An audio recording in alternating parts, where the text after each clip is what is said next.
Hello, AP World historians. I hope you're doing well out there. We are looking over today 4.4 to 4.5. This is going to be a little bit more about this transatlantic slave trade, but also a bit about what's called the commercial revolution as well. Okay, so come on along with me. Let's talk a little bit about it as we are going through our history today. All right. First things first, transatlantic slave trade. Obviously just as bad as we think it is. As Europeans are going to settle in the Americas, they realized the need for more laborers in worse jobs. The problem is that the labor in the Americas is really pretty terrible for cash crops and for mining. In particular, cash crops like sugar are very difficult to do. And so what happens then is that the Europeans don't want to do these jobs. They're looking for people to force to do these jobs instead. One group then is going to be the Native Americans, but they were a little bit too few because of the diseases that have been passed on by Europeans, as well as the ability to escape and move to other areas and blend in with the native population. It became very difficult for them to be enslaved or to be forced to do this type of labor. Portugal had trading posts along the coast of Africa for a while, trading goods along the coast, and so they start to then, seeing this sort of like opportunity, they start purchasing slaves from the Africans to ship over to the Americas. Again, African slavery had existed for a long time. It's different, though, than this type of slavery, but at least initially they're purchasing slaves as they would in sort of an African situation. The kingdoms of, I'm going to probably mispronounce this, but Dahomey and Congo, as well as the Ashanti Empire, benefited from the trading of slaves. So one thing to remember about this whole experience is that the Europeans are definitely the sort of instigators, the people who are at the front lines of this slavery that's going on, but Africans are also complicit in a lot of ways, specifically African kingdoms and groups like that. And we're also kind of talking here a bit about the high level people, right? Like these are people who are like elites that are doing this sort of selling and stuff. But one of the things that you need to remember is that there's a lot of difference between African slavery and this new what's called chattel slavery. So look, any forced labor is bad. Any slavery is bad, obviously. Okay. But we do need to understand that there are differences, subtle differences between the different types. Like the type of Roman slavery with the slave is going to be fundamentally different from, say, the enslavement of people in like the Middle East or something in this time period. Again, it doesn't diminish or anything the groups that are in that situation, but it's important for us to remember that there are differences, okay? In this case, then, African slavery is a bit more of a social and cultural thing. Typically, there would be people captured on raids and stuff like that, and as part of that, they would be enslaved in the local area. It wasn't really economic, though. Like, they would definitely work for their keep, but they were not out there working on, like, sugar plantations or things like that as well, okay? It's almost more like they were sort of a forced member of the family, in a sense. So, again, not a great thing, not a good thing to be. But the difference then is this idea of chattel slavery. Chattel essentially means a possession. So like the word comes from like cattle. It means like if you think about sheep or animals, those would be sort of chattel as well. They are literal possessions. So in the case of chattel slavery, they are taking Africans from their societies and they're creating them into these chattel slavery type positions instead, where they are literally owned by they're owned human beings. They are owned by the Europeans. They are no more a human being than they would be a desk or a sheep or something like that. So this is what enslaved Africans were to the Europeans. It's a significantly different type of slavery than we would see otherwise. Okay, so again, all slavery bad, but this type of slavery is particularly bad. You can see over here sort of the shape of the Americas at this time with Brazil and other areas. Again, places that needed laborers in really bad working conditions, like Brazil for sugar plantations, are going to get the majority of people coming that way. Well, I'll show you a picture of that in just a second. Over on the right there, you can see where folks are coming from. So that is literally called the Slave Coast. That is modern day sort of like Nigeria or Ghana or Cote d'Ivoire. So we see Elmina, which is one of the slave forts there. You can see the cities or the groups of people like the Ashanti and the Dahomey. And then you can see all the way down that coast there down to Congo and Ndongo. Both of those places are also going to be examples of areas that were doing some of the slave trading. So one of the reasons that slavery is able to happen like this is because of a little bit of a quirk of the environment. There's this thing called the triangular trade, which is the movement of goods and people around the Atlantic. So the Europeans would create finished goods. They would then move them to Africa, where they would sell them to the Africans. Typically, we're talking about things like guns. Then from getting those guns, they would use the money from the guns to purchase human beings. Those human beings would then be brought over to the Americas, and then they'd be sold, where they would then purchase large amounts of sort of raw materials, which they're going to bring back to Europe. So in order to make money, they needed something to ship at each point, right? Like if it's going Europe to Africa, Africa to the Americas, Americas to Europe, if they have a middle part where it's dead, where they're going from Africa to the Americas, that's going to be something that is going to be problematic for making money. So this is one of the many reasons that the slave trade will be realized. The horror of slavery was realized here in this thing called the Middle Passage. Africans were crammed together in terrible conditions. You will sometimes hear people sort of, not what I wouldn't call them necessarily like apologists or anything, but you'll sometimes hear people say things like, well, that's silly. Why would they treat them poorly? If they want them to survive. The problem was that like people always died in these circumstances, right? So if you put people together, even if they have a bit more room, they're going to end up, you have to have a certain amount to be able to make money. Even if you brought less in order to try to keep more people alive, there's still no guarantee. Like there's still a possibility that people are going to get things like typhoid or something on board the ship. So the solution to this was just to cram it as full as possible with human beings to sell into slavery. And if a few died along the way, then hopefully it'll be less or a smaller number so that they can still make some money. So really terrible conditions, literally eating, using the restroom, things like this in the same locations. Sometimes people on these trips would refuse to eat, or they would attempt to even kill themselves. But that would, of course, hurt the profits of the slavers. They tried to avoid that. If there was not enough food, however, sometimes the slavers would simply sacrifice people. So this is just a short little passage about the horrors of the Middle Passage. But there's a lot more to it than just this. You don't really want to get into just disaster situations and talking about that kind of stuff. But you need to understand that it is a particularly bad situation.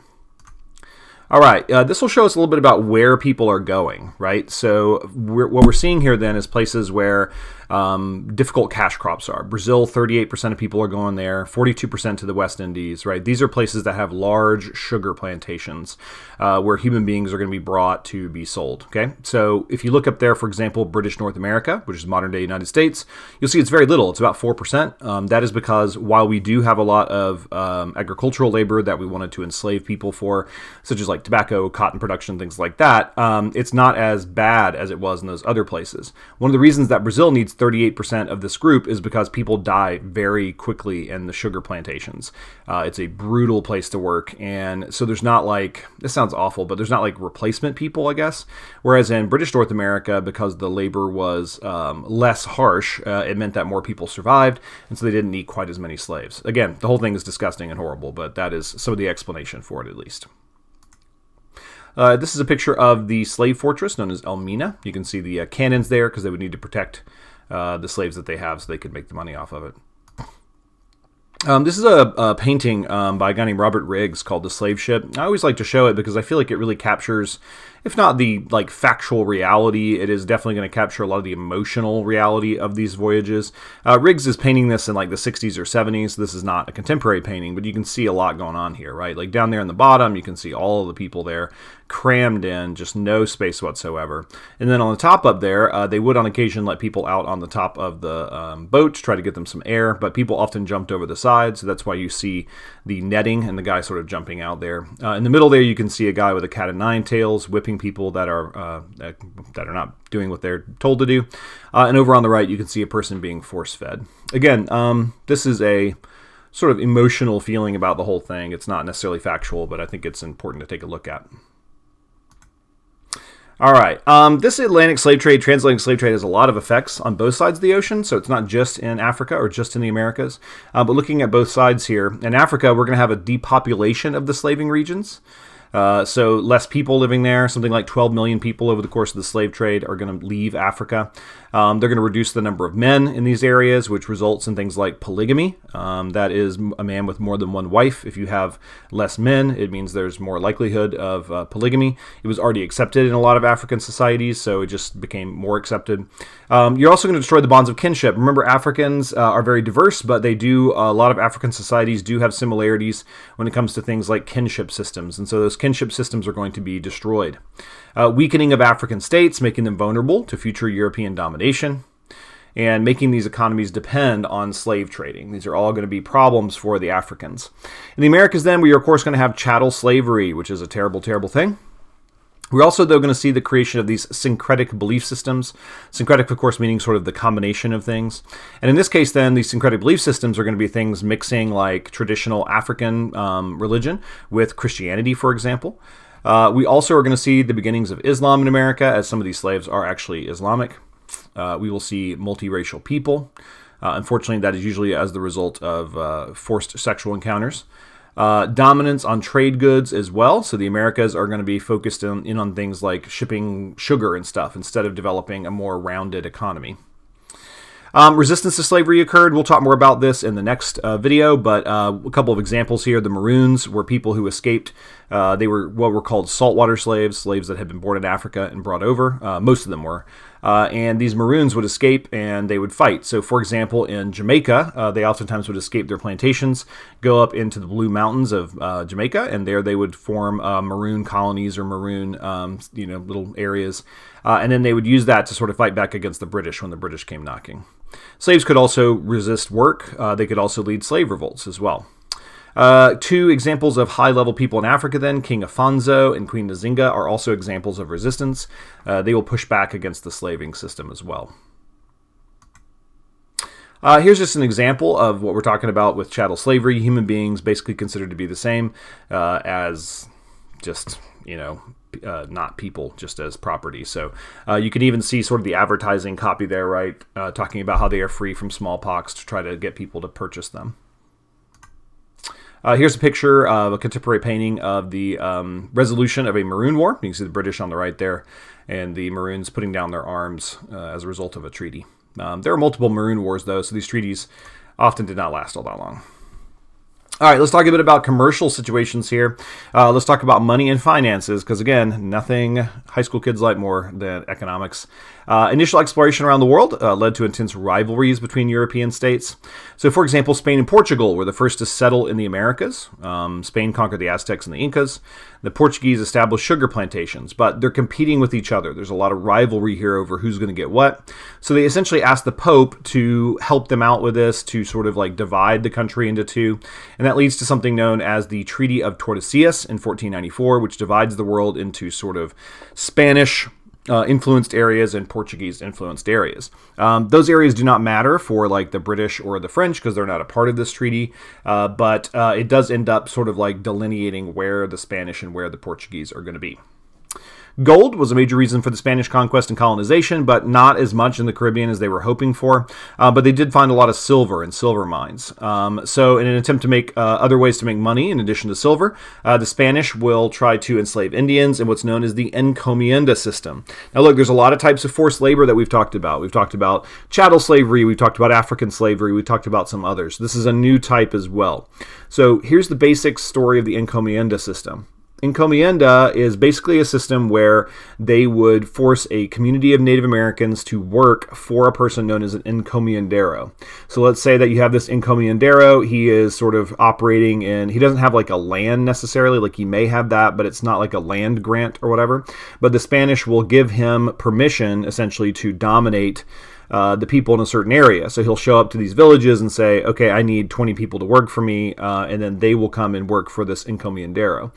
It ends up being basically, it starts off sort of like serfdom, but it ends up being basically like a different type of slavery. It's almost like a communal form of slavery. It allowed for these for settlement with this captive workforce. Eventually, later on, they will change things up a bit. They're going to realize that the enslavement of Native Americans, for example, is a bad choice. The encomienda system is not as efficient. So they will end up creating these sort of large manors where people will have these large farms, and they will pay people to work there, though the pay is very minimal. They will pay them instead of doing sort of enslavement or something instead. Here's that line of the Treaty of Tordesillas. You can see again Brazil there, and then the Spanish on the other side. Initially, the Portuguese thought they were getting a pretty good deal because they were getting all the trade in Africa and India. Little did they realize just how big the Americas actually were.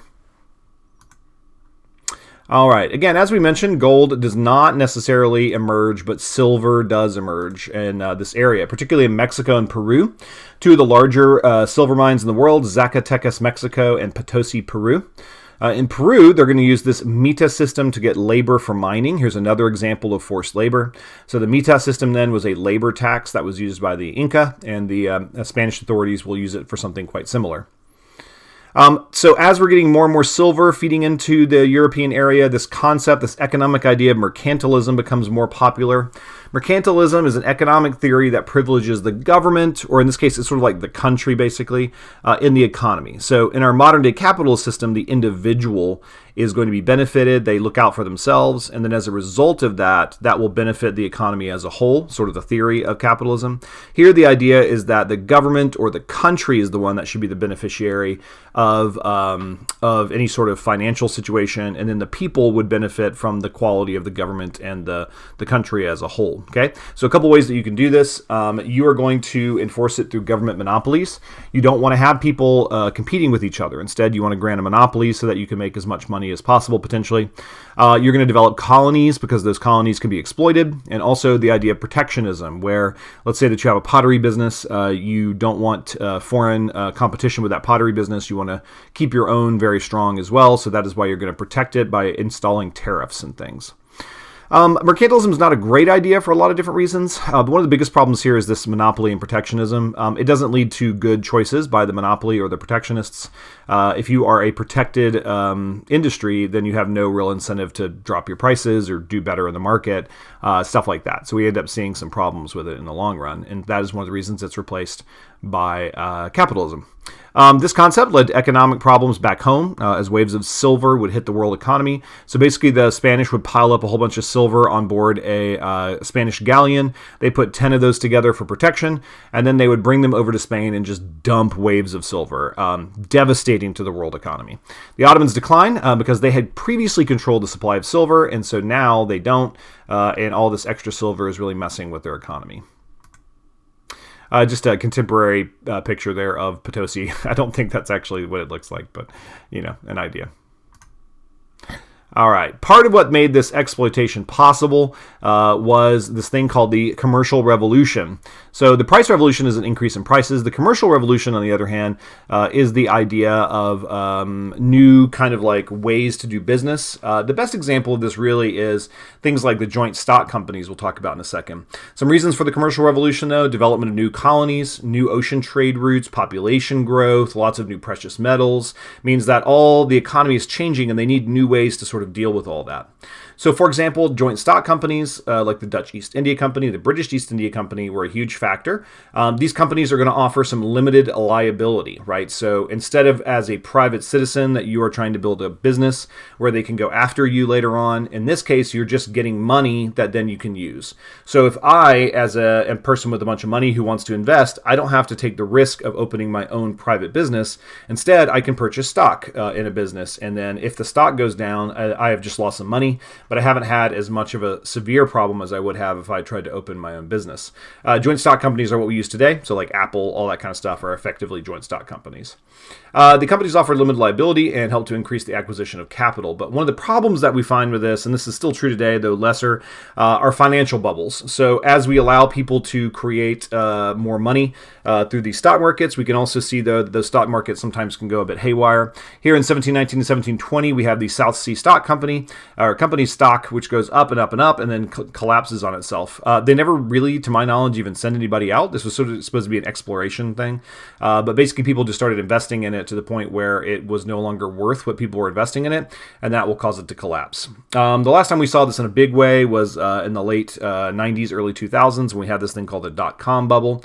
As people were trying to figure out how to use the internet to make money, that became sort of problematic, and we saw a lot of people just dumping money into internet companies, so with like no business model whatsoever. All right, there you go. That is what we got going on for 4.4 to 4.5. We'll be coming back next week with 4.6 to 4.7. Thanks so much for paying attention. Thank you for being here with me. Appreciate it, and y'all take care. Bye-bye.